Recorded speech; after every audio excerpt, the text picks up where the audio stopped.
primeiro me apresentar. Meu verdadeiro nome é Antônio Carlos Senefonte. Nasci em Cedral, no interior de São Paulo, perto de São José do Rio Preto. Vim para São Paulo com 3 anos de idade. Então me considero muito mais um paulistano do que um paulista do interior, né? Cresci aqui em São Paulo, ficou uma parte da família no interior, mas os mais importantes ficaram em São Paulo, inclusive, claro, os meus pais e meus irmãos.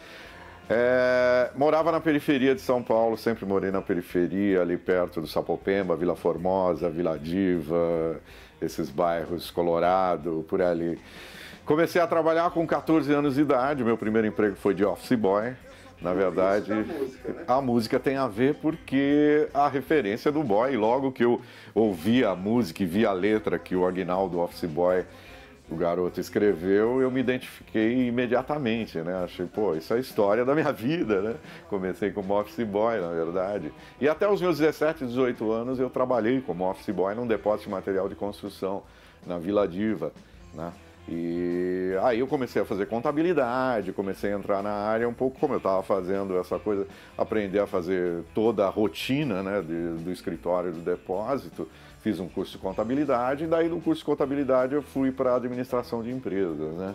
A administração, eu estava na Senador Flack lá em Santo André. E a partir disso eu fui procurando coisas que tivessem uma relação com música. Na verdade eu fazia administração, mas eu queria trabalhar com música, né? A administração foi mais em função do trabalho que eu realizava dentro do escritório, da contabilidade em geral, né? Mas eu sempre gostei de música, desde garoto também essa relação com música era muito forte.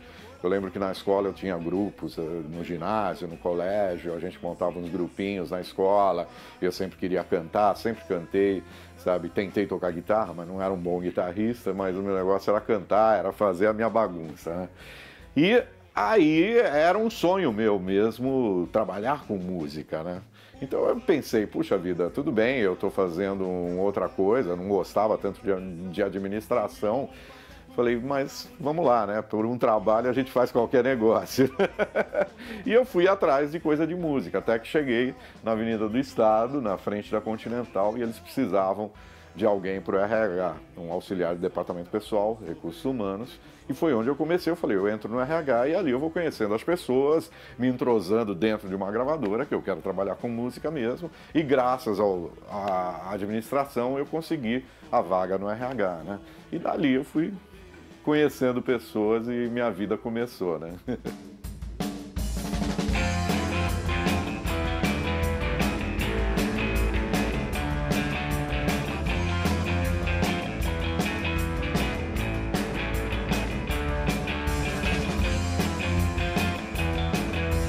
Ela comeu meu coração, trincou, mordeu, mastigou, engoliu, comeu.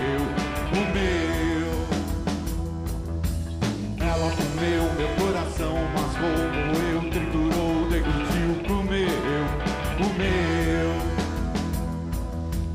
Ela comeu meu coração de galinha no xinxim, é de mim.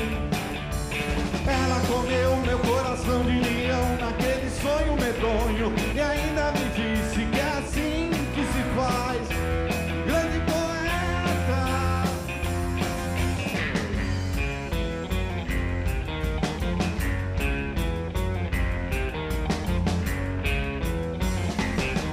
Exato. No RH eu conheci muita gente que vinha fazer ficha para entrar na gravadora, mesmo a área artística. E um dia na área artística apareceu o Vitor Martins, o parceiro letrista que trabalha com Ivan Lins. E o Vitor, a gente conversava muito, o Vitor gostava também, claro, um músico, uma pessoa, um poeta, enfim, um cara que manjava muito de música. E a gente ficou muito amigo, né? Eu fiz a ficha dele, ele foi cuidar da editora, da Continental. E aí um belo dia o Vitor chegou para mim e falou, poxa, você conhece tanto música, a gente fala tanto de música, por que você não vem trabalhar comigo aqui na editora, né? Eu falei, eu tô preso aqui ao Recursos Humanos, se você conseguir me liberar, né? E na época o dono da gravadora, o Byton, acabei chegando até o Byton, porque ele precisava de uma informação de música e eu tinha essa informação, e graças ao Byton e ao Vitor eu fui para a área, digamos, artísticas, né? Trabalhar com direitos autorais e me envolvendo com toda a área artística, né? Isso me ajudou bastante também, né? Nesse meio eu conheci muita gente importante, muita gente interessante, muita gente que me ajudou, sabe?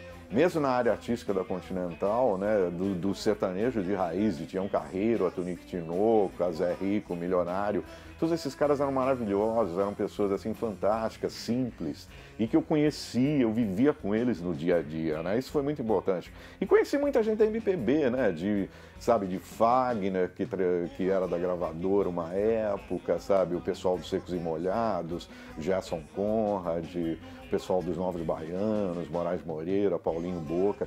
Foi um aprendizado incrível a gravadora e um conhecimento dessa riqueza musical da música brasileira. Então, no belo dia, né, eu marcava cartão de ponto ainda, né, mesmo trabalhando dentro da editora, a gente ainda tinha cartão de ponto, aquela coisa.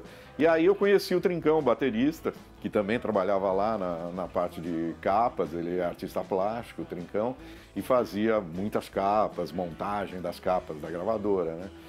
E um dia na fila, ele falando de música e tudo mais, me perguntando algumas coisas, eu falei, pô, legal, você gosta de rock, etc.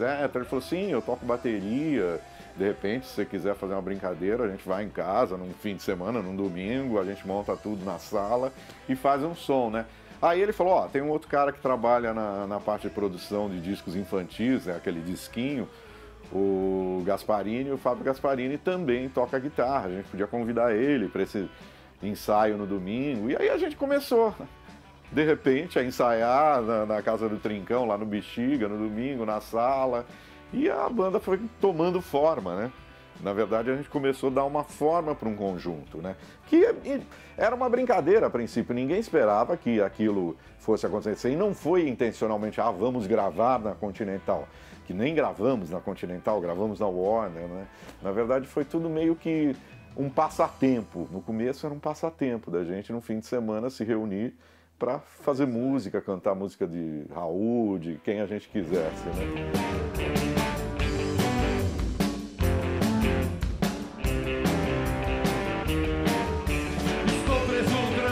Com pouca gasolina, o calor tá de rachar e lá fora é só buzina. Perdi o meu emprego, que já era bicharia, e ontem fui assaltado em plena luz do dia. Isso me dá tic-tic nervoso, tic-tic nervoso, tic-tic nervoso.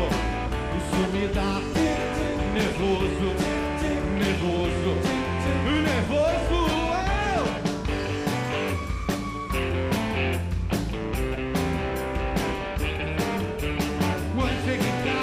É aquela baixaria, as contas são vencidas e a geladeira tá vazia. Encontro uma garota, um tremendo avião. Pergunto o seu nome, ela me diz que é João. Oh não! Isso me dá nervoso, nervoso, nervoso. Isso me dá nervoso, nervoso. Então isso também foi muito bom para mim. Na época, trabalhando na gravadora mesmo, eu peguei férias e aproveitei, fui passar um tempo em Londres, né? Eu queria muito isso, porque eu sabia, Londres era um lugar que me interessava bastante, eu sempre gostei de rock inglês, desde os Beatles e os Rolling Stones, até tudo que acontecia em Londres. E na época acontecia o punk, que era um movimento importante da música inglesa também, né? E a New Wave, que era outro movimento forte dentro do contexto da música, não só inglesa, mas nos Estados Unidos também começava a acontecer. E a minha paixão era Londres, fui para lá, assisti todas as bandas que eu queria, comprei todos os discos que eu queria na época, voltei com uma super bagagem, né? O que me levou até a um teste numa rádio para começar um programa. E o próprio Vitor Martins também me ajudou nisso, né? Foi um cara que me ajudou bastante na minha carreira. Um outro cara que trabalhava na gravadora também, o Alf Soares, que era diretor do Internacional. Também fiquei muito amigo do Alf. O Alf me apresentou na rádio, que o Alf tinha um programa também na Rádio Excelsior. E também aí comecei né, fazer uma outra atividade, né? Comecei a virar um multimídia de repente, né? Nervoso, nervoso, nervoso, sem ter nervoso, nervoso, nervoso, me dá nervoso, nervoso, nervoso,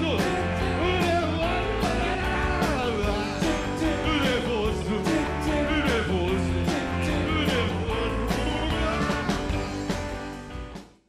Então, na verdade, eu voltei com essas ideias todas, enfim, pensando numa estética também para a banda, né? Eu via muita coisa, a estética do punk, das roupas, da maneira deles cantarem, sabe, de se tocar, etc. Então eu comecei a tentar direcionar o grupo para essa estética, né? Então a gente tinha uma banda de punk no começo, que era o Verminose, né? Eu não gostava muito do nome, a gente não gostava muito do nome, daí a gente mudou para Magazine, né?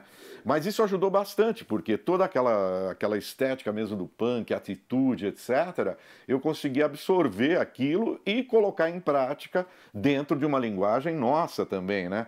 Então o importante era poder adaptar a uma linguagem brasileira, né? Nós queríamos fazer rock, mas que tivesse uma cara brasileira também, né? Não fosse um rock totalmente copiado do que os outros faziam lá fora, né? Eu, por exemplo, gostava muito de Jovem Guarda, então Jovem Guarda sempre foi uma influência muito grande no meu trabalho, sabe? As letras simples, a música simples da Jovem Guarda e a atitude que a Jovem Guarda tinha também, né? Então, essa foi uma grande sacada também, da gente pegar a influência de fora do punk, da New Wave, mas ao mesmo tempo pegar a Jovem Guarda daqui, né? Que foi um movimento de rock no Brasil muito importante nos anos 60, né? Então isso que a gente conseguiu unir legal, né? Então acho que o primeiro exemplo foi o Soul Boy, era uma música que tinha uma cara de rock Jovem Guarda, mas ao mesmo tempo ela tinha uma atitude punk New Wave, que era a música daquela época. Acordo 7 horas como ônibus lotado, entro 8h30, eu chego sempre atrasado, eu sou boy.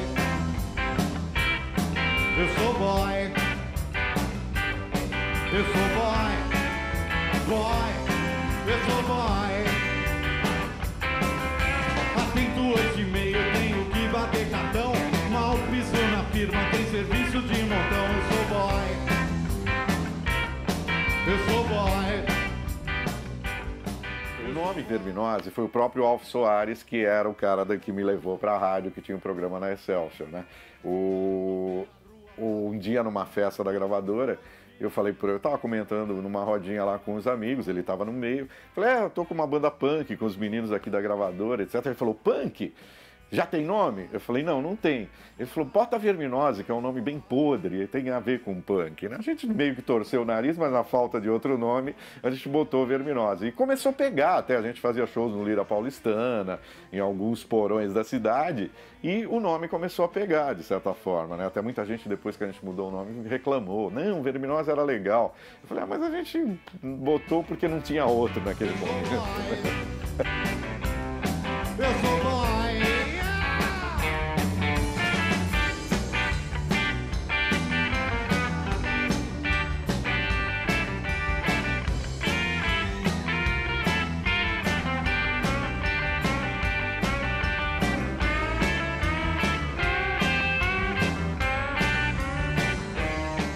Na verdade, eu estava muito exposto à mídia naquela época. E os punks eram todos anti-mídia, né? Existia uma tribo de punks, digamos assim, né? Não era um movimento tão grande assim, mas já contaminava bastante a periferia, né? Era um movimento de uma classe pobre mesmo, office boys de periferia.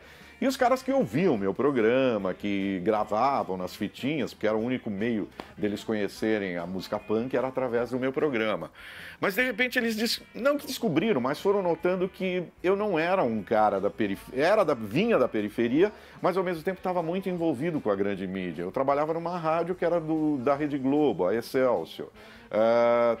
Trabalhava numa gravadora que era uma das principais gravadoras do Brasil, a Continental, sabe? Tinha um cargo executivo dentro da gravadora. Na verdade, eu não era um punk de verdade que ralava. Já tinha ralado numa época, mas eu estava numa posição diferente deles, daquela garotada. Então existia uma coisa tipo, eles detestavam aquela coisa do burguês, do cara, sabe, abonado, digamos assim. Eu não era um cara super abonado, mas tinha um cargo, um emprego bom, sabe? Tava num status interessante fazendo o meu trabalho ali, né? Mas no contato com aquela garotada existia essa barreira dos caras sentindo e falar, puxa vida, esse cara é tão bem sucedido, o que ele está metido nesse meio? Por que ele está querendo, sabe, se envolver com a gente, sabe? Existia aquele choque mesmo, sabe? Às vezes até deles acharem que eu tivesse passando uma certa arrogância dentro daquilo que eu fazia, ou do que eu conhecia, ou do que eu podia ter, que eu viajava para a Europa, eu tinha todos os discos, etc., né? E eles, coitados, estavam ali ralando, estavam, sabe, tentando conseguir alguma coisa numa época militar, um governo militar, repressão, etc. Era tudo muito difícil, né? E aí, num dado momento, nesse show do Lira Paulistano, houve uma certa revolta deles em relação a isso, né? Eu lembro que tinha saído uma matéria também na Isto É, e que eu falava uma série de coisas, meio que, que não agradaram eles, que não agradou aos punks, né? Eles não ficaram muito satisfeitos com aquela entrevista, né? Mas, de certa forma, era o meu dia a dia, era a minha vida, né? Que era o oposto do dia a dia deles, que estavam ali sofrendo toda aquela repressão, todo aquele momento, né? Foi um mal-estar que aconteceu e no fim deu umas brigas, etc. Alguns diziam, não, esse cara é um vendido ao sistema e até me ameaçavam de morte, etc. Eu fiquei meio recluso até, né? Numa época, para que não acontecesse nenhum acidente, nada, sabe? Eu não queria me envolver com esse tipo de coisa, sabe? Não queria desagradar ninguém, sabe? Meu negócio era falar de música, fazer música, trabalhar com música, sabe? Ralar para conseguir. Eu acho que depois eles acabaram entendendo isso, todo mundo, sabe, cresceu, arranjou um bom emprego, conseguiu alguma coisa na vida, sabe, tentou conseguir alguma coisa na vida. Mas naquele momento para eles era muito difícil, eles eram jovens e você sabe como é que é o jovem, a revolta que você tem dentro de si, né? Foi meio que uma situação mesmo que aconteceu, acho que um processo natural até das coisas. Depois muitos até viraram meus amigos e tipo, puxa, você tinha toda a razão, sabe? Quem tem medo sai da frente, não tem luz no meu farol. Eu piloto diferente, faça chuva, faça sol. Freio é coisa que existe só para enfeitar. Quando ligo minha máquina não posso mais parar. O freio é só para enfeitar. A minha turma é toda igual, ninguém dá bola pro perigo. Tem que ter muita coragem quem quiser ser nosso amigo. Freio é coisa que existe só para enfeitar. Quando ligo minha máquina não posso mais parar. O freio é só para enfeitar.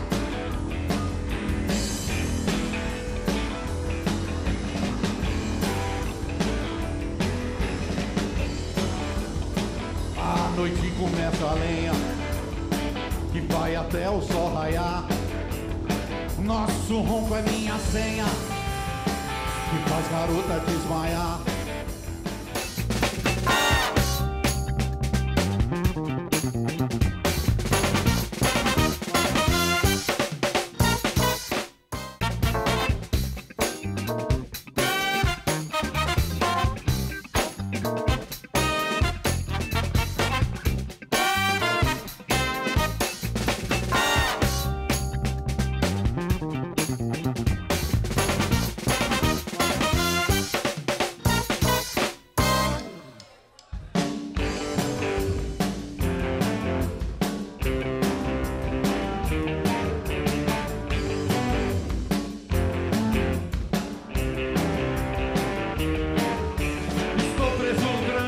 Com pouca gasolina, o calor tá de rachar e lá fora é só buzina.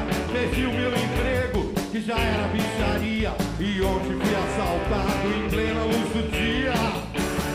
Isso me dá tic-tic nervoso, tic-tic nervoso, tic-tic nervoso.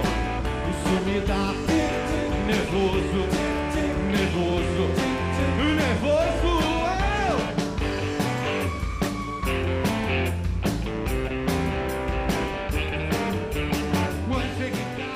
A partir do momento que nós assinamos com uma gravadora, que nem foi a Continental na época, foi a Warner, né? Porque nós fizemos um show e o pessoal artístico da Warner estava assistindo o show no Vitória Pub, ali na Lorena, aqui em São Paulo. E eles assistiram ao nosso show, acharam legal a atitude da banda, enfim, musicalmente eles gostaram e nos convidaram para gravar na Warner, né? Na época, até nós falamos para o pessoal da Continental, mostramos até uma demo que nós fizemos no estúdio da Continental, mas por incrível que pareça, o diretor artístico na época não curtiu. Ele foi sincero, ele falou, olha, eu te acho uma figura, etc., mas eu não curti as músicas, né? Falei, bom, tudo bem, eu mostrei para vocês, né? Depois o dono da Continental veio me cobrar isso, eu falei, olha, o seu diretor artístico não gostou e eu assinei com a Warner porque a Warner gostou e apostou, né? Foi isso que aconteceu. E aí a gente pensou, vamos mudar o nome, não gostamos de Verminose, vamos mudar para Magazine. Aí fizemos uma eleição de nomes, eu sugeri Magazine, era um nome legal, loja, etc., que tivesse essa relação, soava bem. E ficamos como Magazine, gravamos o primeiro compacto, que foi o Soul Boy na Warner, como Magazine, e a Warner acreditou. Eu lembro que nós tivemos uma reunião com o pessoal de vendas e de promoção um dia, e nem a gente acreditou. E eles falaram, olha, nós gostamos da gravação, gostamos da música e achamos que dá para ser sucesso. Vocês podem fazer televisão, nós vamos investir em vocês, nós vamos botar vocês nos programas de televisão, no rádio, etc., sabe? Vai dar tudo certo. A gente falou, bom, vamos ver, né? E pra gente foi uma surpresa, porque a Warner abraçou mesmo a ideia e acabou fazendo a gente acontecer, né? No Brasil inteiro. A gente tinha shows, às vezes, uma semana inteira fazendo shows, viajando pelo Brasil, São Paulo, interior, etc. Não tem, acho que, lugar no Brasil que a gente não pisou naquela época, né? Eu continuei com rádio, na verdade, ainda mesmo quando saiu o Soul Boy, eu estava em rádio, mas aí, claro, começou aquela batelada de shows, eu tive que dar uns tempos, entrar, pegar umas férias, etc. Parei com alguns programas, né? Retomei, depois de todo aquele burburinho do Soul Boy, etc., em 84, numa outra rádio de São Paulo, que era Antena 1 na época, que era uma rádio bem pop, tocava muito rock também. Atento 8h30, eu tenho que bater cartão.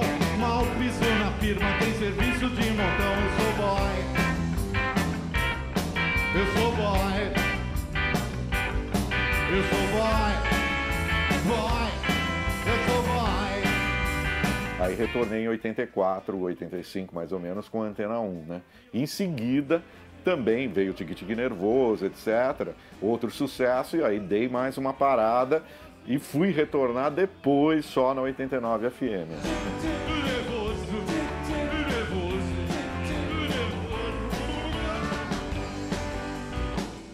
Era, sinceramente, pra nós era tudo novo, tudo uma surpresa, né? A gente não esperava que o Brasil fosse cantar, o Brasil inteiro estivesse cantando a sua música, que todo mundo comentasse sobre a música, que eu saísse na rua e as pessoas me vissem e cantassem a música. Era surpreendente tudo isso, né? Ou mesmo, às vezes, tudo bem, ninguém ali era... O baixista até que era um boa pinta, o baterista também, então a mulherada ia pra cima, né? Eu nunca fui um boa pinta, eu era mais um cara divertido, engraçado, sabe? Bem-humorado, como sempre fui, né?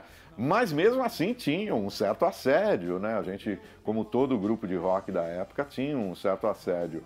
Mas dava para se conviver bem, né? Não teve nenhum momento assim de mal-estar, ou enfim, de ter que fugir, ou ter que... Na verdade, a gente até que conviveu bem com essa coisa da fama. Na época, as roupas eram muito coloridas, né? Até hoje a juventude resgatou bastante essa coisa do colorido, mas na época a New Wave era uma moda de roupas coloridas, cabelos pintados, sabe? Muita, sabe, coisa gritante mesmo, cores gritantes, né?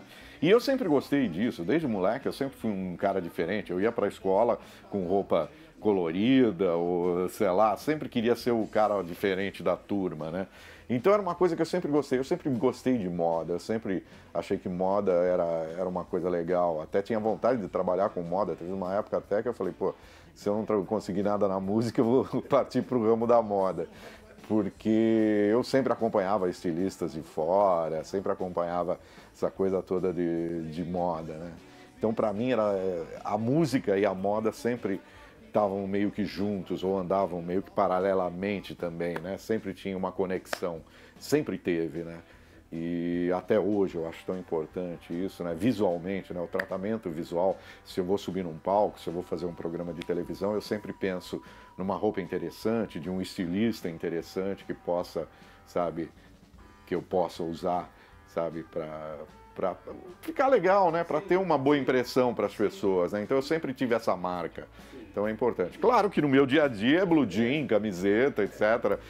Mas pensou em televisão e palco é outra história. Aí você é o artista, você é aquele cara que tem que brilhar. Bela tarde, o sol está brilhando, luzes e cores vão se espalhando. O mundo renasce, o dia tá pampa, tudo é tão lindo, nem parece estampa. Exatamente, sempre tá, como eles falam, up to date, né? Sempre sabendo de todas as tendências da moda, né? Então, qual que é o estilista legal de agora, o que esse cara faz. Eu sempre analiso muito isso, sabe? Para não cair, talvez, num lugar comum ou num ridículo. Alguém pode até achar ridículo, ó, aquela roupa é ridícula. Mas, se ele analisar bem, ele vai saber que aquilo é de um estilista importante, um cara que tem um nome lá fora. Eu sempre tomei esse cuidado, sabe? O nome Kid Vinil foi para o programa de rádio, né? Voltando lá no tempo. Na época, o meu nome é Antônio Carlos, e para a rádio não ia rolar um nome como Antônio Carlos. Tinha até um locutor na Excelsior que chamava Antônio Carlos, no AM, né? E eles mesmos falaram, ó, pensa num nome legal, tipo Big Boy, que foi um nome maravilhoso, né? Aí eu comecei a pensar e conversando com um dos diretores artísticos até da gravadora, o Pena Schmidt, que depois foi meu produtor, a gente acabou bolando o Kid Vinil, né? O Kid Vinil veio de vinil do disco também, e de um nome de alguns DJs ingleses que eu gostava também, né? A gente acabou fazendo um bem bolado e criamos o nome Kid Vinil. Aí o Pena, pô, legal, soa bem. E soou, né? Porque no rádio a gente programa Kid Vinil, foi o primeiro programa do rádio. E as pessoas na periferia ouviam e falavam, pô, quem é esse Kid Vinil, né? E começou a criar um burburinho, né? Tudo é tão lindo, nem parece estampa. De repente, quase não acredito, nuvens negras surgem do infinito. Nem preciso contar pra você, em 15 minutos cai a chuva de um mês. Se você quiser pirar, nem precisa se preparar. A vida em São... A minha inspiração foi o Big Boy.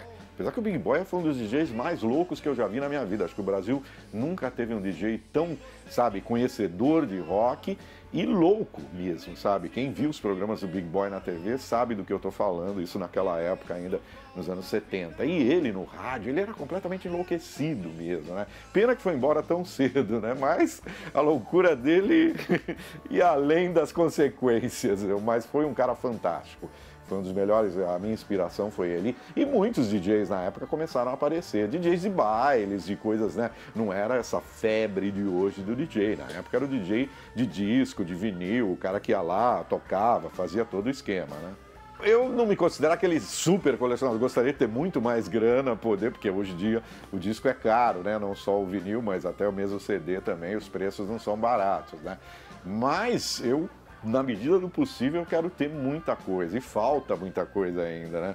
Você nunca está satisfeito com o que você tem, você sempre quer mais, quer conhecer mais, quer ter discos que, sabe, que você não tem na sua coleção, etc. Isso é uma coisa infinita, né? Essa coisa de colecionador é infinito e haja dinheiro para tanto, né? Mas eu adoro comprar discos, acho que um dos meus maiores passatempos é ter os discos. Eu faço um processo de pesquisa, né? Geralmente, sabe, hoje com a internet eu vou em todos os sites de música que são interessantes, eu faço uma seleção de tudo isso, das lojas inglesas, lojas americanas que dão dicas de lançamentos, etc. Eu estou sempre, sabe, online com tudo isso, né? Fazendo, pesquisando, e para mim é importante, porque eu trabalho com rádio, tenho programa na web, vou estrear um programa agora na 89 FM, enfim, é importante para mim esse trabalho todo de pesquisa, ou para coisas que eu escrevo eventualmente, sabe? Para mim a música é uma coisa 24 horas mesmo, eu tô sempre pesquisando, sabe? Porque música muda a cada instante, né? Então tem que ter, quem gosta tem que fazer um processo longo de pesquisa, é uma coisa que sua cabeça não para, né?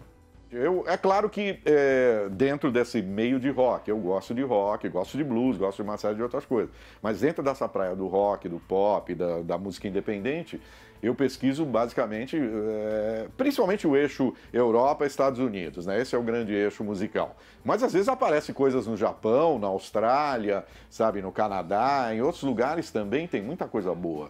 Então é um processo de pesquisa mesmo que eu vou, sabe, através desses sites eu vou vendo as dicas. Olha, tem uma banda boa na Austrália aparecendo agora, eu vou lá, vou procurar essa banda, etc. Tem boas bandas no Canadá. O Canadá hoje em dia tem bandas espetaculares também. Então, o rock canadense continua dando seus frutos, sabe? A Espanha tem boas bandas também, a França, sabe? O Japão, por incrível que pareça, os japoneses também são muito esforçados, tem coisas fantásticas. Então, eu estou sempre procurando coisas assim. Mas o eixo maior sempre é a Inglaterra, Estados Unidos, que o rock começou através desses polos, né? Então, os americanos começaram com o rock, enfim, com Chuck Berry, com toda aquela turma Elvis, etc. Os ingleses vieram com os Beatles, Rolling Stones. Então, quer dizer, o rock veio dessas duas, sabe, pontas aí, né? Então, são os eixos importantes do rock, né? Mas, claro que o resto do mundo se contaminou, até o próprio Brasil, né? O meu começo na televisão, na verdade, aconteceu por causa de um show que eu fiz no MASP. Na época, eu estava lançando um disco que aí já era uma banda pós-magazine, que era o Kid Vinil e os Heróis do Brasil, com o André Cristóvão, o guitarrista de blues, né? Nós fizemos um show de lançamento de um disco no MASP e a TV Cultura gravou esse show, né? E depois fizeram um especial para a TV Cultura desse show. Os diretores desse show, que filmaram o show lá da Cultura, viram a minha apresentação e falaram, pô, o Kid é interessante, ele tem uma performance boa no palco, vamos fazer um teste com ele para televisão. Aí me convidaram para fazer um teste, que era um programa de música chamado Boca Livre. Eles curtiram e eu acabei sendo o apresentador do Boca Livre, junto com uma cantora maravilhosa também, que é a Dada Cirino. Então a gente fazia uma dupla ali, apresentando bandas novas, enfim, dando uma ideia do que era o cenário naquela época, isso em 1987, né? Foi quando eu comecei na televisão. Depois do Boca Livre, eles me puseram para apresentar o Som Pop também, que foi um programa clássico da TV Cultura, um dos primeiros programas de videoclipe da televisão brasileira, né? Aí fui apresentar o Som Pop. E depois do Som Pop, eu fui apresentar o lado B da MTV, isso já em 2000, né? Na verdade, quando eu comecei o primeiro programa, o Boca Livre, eu estava no 89 FM, em 1987. E eu estava dividido, eu estava multimídia total, porque era a rádio, a TV, a banda, né? Então eu estava fazendo de tudo um pouco, né? E ainda às vezes eu escrevia para a Folha de São Paulo e depois para o Caderno 2 também, né? Umas matérias que eles me encomendavam, né? Então eu estava assim, multimídia total. E conseguia dar conta de tudo, né? Era jovem, assim, aquela cabeça a milhão por hora, né? No fim eu acabei me dedicando ao jornalismo, né? E acabei escrevendo em vários veículos, né? Tipo na Ilustrada, fiz muita matéria para a Ilustrada nos anos 80, no Caderno 2 depois da Ilustrada, né? Falando em crítico, né, eu lancei também um livro, esse livro saiu há uns 10 anos, mais ou menos, em 2005, é o Almanaque do Rock, que eu conto a história do rock desde a década de 50, 60, por décadas. Então, foi um livro que vendeu muito pela Ediouro, meio que um beabá do rock, sabe, as coisas básicas mesmo do rock, dentro de uma visão minha, tal, de recomendações, etc. É bem interessante, é um livro legal da Ediouro, que é esse Almanaque do Rock, né? E agora, para quem tá vendo a entrevista, também tem essa biografia que conta muito da minha história, escrita por um guitarrista que trabalhou comigo, o Duca Belintani, e também pelo Ricardo Gozzi, que é um jornalista também, que acabaram caindo nessa empreitada aí de fazer a minha biografia e contando um pouco até das coisas que a gente falou nessa entrevista, né? Então essas são duas coisas que saíram agora. Paralelo a isso também, claro, ainda tenho a minha banda, trabalho com os músicos, alguns que já trabalharam comigo até no Magazine, em outras épocas também. Fazemos shows aí também, continuamos fazendo shows, eu me apresento como DJ também, por aí, faço meu trabalho com a minha banda, a gente gravou um DVD recentemente também, sabe, há pouco tempo lançamos um DVD, lançamos um compacto também, voltamos ao vinil, né, com música nova. A gente está sempre em atividade, sempre fazendo um trabalhozinho aí, então tem que estar trabalhando com banda também. Eu acho que música é uma coisa que está na veia, né, você não consegue se desprender disso, né, então continuo cantando e fazendo o meu trabalho também com a minha banda aí. Eu morei muito tempo, eu vou dar mais ou menos um mapa do que eu já fiz também. Morei muito tempo no Bexiga, morei uns 15 anos no Bexiga. É um lugar que eu sempre gostei, adorava morar lá, só o apartamento era muito pequeno, aí daí eu vim para o Cambuci. Mas a princípio, o Bexiga é um lugar maravilhoso, 13 de maio, sabe, Basilicata, era assim o meu lugar predileto para comprar meus pães, frios, coisas italianas sensacionais ali. Era amigo também do Sexab, da turma do Sexab, vivia comendo lá, estava sempre lá com eles também. As cantinas do Bexiga são maravilhosas, eu sempre gostei tenho descendência italiana também, né? E sempre gostei de comida italiana, eu adoro aquele pedaço. Daí vim para o Cambuci, que também tem essa descendência italiana, muita pizzaria, muito restaurante interessante aqui na Lins de Vasconcelos também, que eu frequento bastante e tal. É um lugar bem gostoso de São Paulo. E perto do Mercadão, que é outro lugar também maravilhoso, né? O Mercadão é um passeio fantástico, sabe? Fazer as comprinhas, etc. Sabe? É um pedaço da cidade que eu adoro.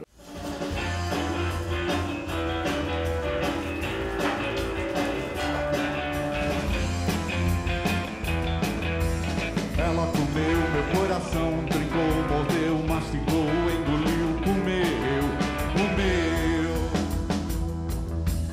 Ela comeu meu coração, mascou, moeu, triturou, deglutiu, comeu. Ela comeu meu coração de galinha no xinxim, de mim. Ela comeu meu coração de leão naquele sonho medonho e ainda me disse que é assim que se faz. Grande poeta.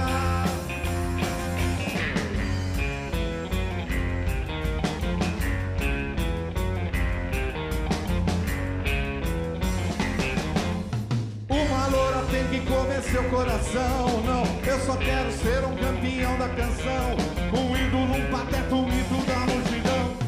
Uma loura tem que comer seu coração. Não, eu só quero ser um campeão da canção, um ídolo, um pateta, um mito da multidão. Mas ela não entendeu minha intenção. Travou, sorveu, degustou, ingeriu, comeu.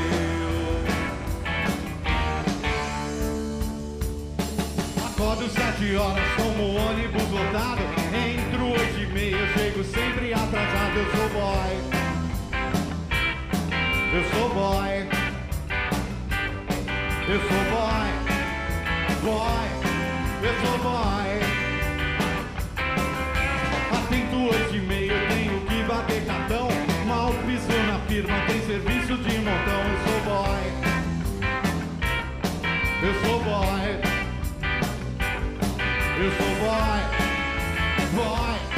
eu sou boy. Ando pela rua, pago conta, pego fila, vou tirar xerox e batalha algumas filas. Sou boy, eu sou boy, eu sou boy, eu sou boy. Na hora do almoço a minha fome é de leão. Abro a marmita, feijão